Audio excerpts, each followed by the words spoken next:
and welcome to the CDO Magazine interview series. I'm Maria Villar with SAP, and we're partnering with CDO Magazine and the International Society of Chief Data Officers in a series of interviews. Today, I have the pleasure of talking with Rex Davis, CDO of RBC. So let's get started. By way of introduction, Rex, can you give us a little bit more about your background, how you got into the role and the reporting structure, things that might find interesting for our viewers? Excellent. Yeah. So thank you, Maria, for having me. I'm Rex Davis. To give you a little bit of background on myself, I'm currently based in Toronto. This is my fifth country. So I'm Australian originally, grew up in Brisbane, PhD, and then spent a very large amount of time in retail. And my background was effectively, I was just interested in disaggregated data, and that's where my career flowed to. So I started off at Coles Myer, which is a large Australian retailer, and then joined to one of the leaders in our field, dunnhumby, in the US in 2009. Then moving to India to become the managing director of the office in India. Then I was the chief technology officer in London, then chief data scientist back in Cincinnati, and now this is exactly my first year anniversary at RBC as the chief data officer there. So in terms of my team, just to give you a bit of a feel, I'm the enterprise chief data office lead, and that means that we have a bunch of teams that work, a community of expert practitioners that work across the organization. It's very federated. And I also have the second line of defense governance component that also reports through to me. So that's the two big parts that we have. We'll probably get into that a bit more as we talk through some of these questions. Maybe that will flush out to give people a bit of a feel of what the team actually looks like. And your reporting structure, Rex? Yes. Who do you report to in the organization? So I report through to the Chief Administrative Officer, which is Christoph Nois. So that's our reporting things. And to be brutally honest, that was one of the attractions for me for the role. I feel like the Chief Operating Officer, Chief Administrative Officer is the sort of spot that data sits in very nicely. Yeah, we all like to report into the business as our first priority. And by the way, you are a citizen of the world. That's fantastic that you've been all over the place.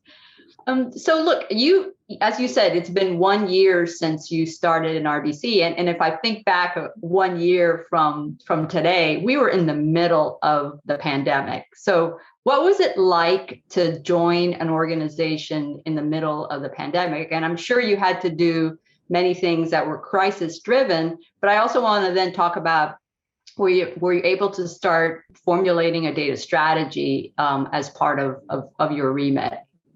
Well, great. Well, let me handle that in two parts. Let's start off with joining an organization in a pandemic. The first thing that occurs to you when you join an organization in a pandemic is only when you start having people around you again that you realize that it was actually possibly a little bit more difficult doing everything virtual. So you were meeting every single person virtually for quite a period of time. In fact, even today, people that I've been working with for a long period of time have only met me in the flesh once or twice. So that element, but having been, just to give you a feel, that was, it was easier for me in many ways, given the sort of existence that I had lived before joining RBC. So having had global teams, like, 400, 500 people across 20, 24 countries, that meant that I was already used to operating in a very virtual manner. So that was one part of it. But working through and getting to meet people in this context takes a bit of time. In terms of a data strategy, one of the reasons I joined RBC was that they had just taken to the board before I arrived a full-on comprehensive data strategy. So that was already there when I arrived, and really for me, a big part of it was starting to get that more executed. So getting the sort of team lined up to be able to take on the sort of things that were in our data strategy was the bigger part of my role. That doesn't mean that the data strategy is set in stone. That's it. I will still have to refine it. I need to get better at telling the story of the data strategy. But effectively, it's around simplifying all our procedures and processes in many ways, assembling teams around strategic control points that influence all of our business units, and then supplementing our activities to help our federated organization achieve these goals. So that is the essence of that data century. And from a crisis point of view, it never really felt that way. So I know it was a lot of people will say it felt more difficult in other parts. For me, it felt that everyone had their eyes on what we needed to do. There wasn't a lot of concern or other parts. The teams that I inherited and other parts just seemed to get on with things, and I'm very thankful for inheriting a group like that. So can we talk a little bit more about, were you in the middle of the crisis management of the pandemic, or were you able to really get a little bit more isolated from that? Yeah, we were able to keep to be honest, we were able to keep our heads above most of the elements of it from that perspective. I mean, there wasn't a lot of activity that wasn't pre-thought of by the time that I had arrived. And to be fair, my previous company, dunnhumby, which is a retailer, and we really did have a lot of helping our clients work through what was happening from a data and data science point of view. That had an element at the very start of it of, wow, all hands on deck. We've got to do a massive amount of different analysis to try and get to get everything in order. This felt a lot more. This had passed that element when I arrived at the organisation, and certainly everything was in place for us to continue to be successful from an RBC perspective. Well, it's also great to hear that the board had sanctioned and approved the data strategy and the appointment of a chief data officer, and that you still have the flexibility to be able to adapt the data strategy, because I'm sure as you get into executing the data strategy, there'll be more that you will learn about the organization. So that's really a great sign of a mature data organization when that topic is discussed at the board level. And you talked a little bit more about executing on the data strategy, and I think that's such an important decision for a chief data officer to make, is really how do you go about executing on a data strategy. And so what have you found as an effective model for organizing teams to deliver, especially on the self-service and the analytics side? If you can talk about that. Absolutely.